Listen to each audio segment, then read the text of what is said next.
Roblox has pre-built materials, but sometimes those materials aren't always what you want. Look, for example, the metal material. Sometimes it's too shiny, sometimes it looks too new for the game that you want to make. So, how do we fix this? How do we fix what Roblox put as a default?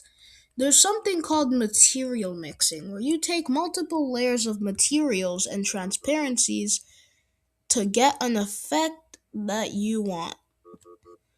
So, for example, if we take this layer and we add, let's say, some granite on top, and we lower the transparency to zero point 0.8, to zero point 0.8, or even zero point 0.9, the metal looks more used and rusty.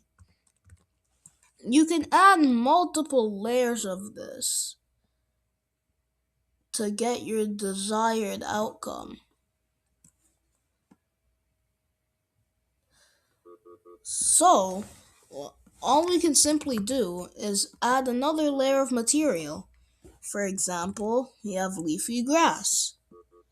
We can turn down the transparency of the leafy grass to be more serious of a thing on it.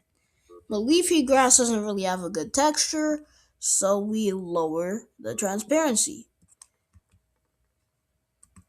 On the top, the new metal texture looks like it was ripped straight out of a random image off Google, even though this is all vanilla Roblox textures.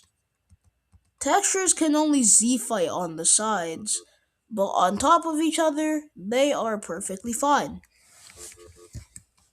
You can take many of these and make your own textures. And after that, you can simply group it and you'll be good.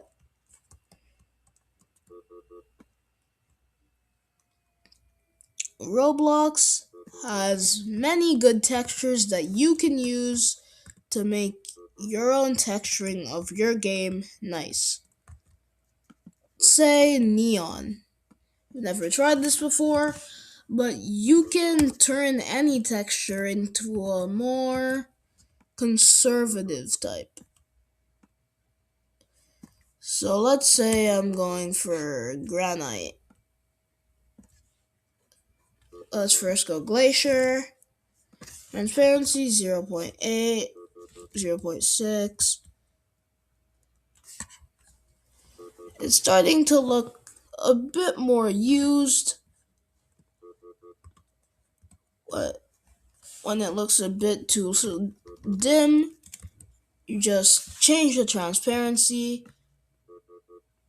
repeat it again, and change the material to, let's say, granite. Now everything so far looks decently old. The neon looks less neon, and it looks more like a material that you'd actually want to use in your game. This is material mixing, which is similar to UV texturing that we'll be covering later on in the series in the advanced portion in external software.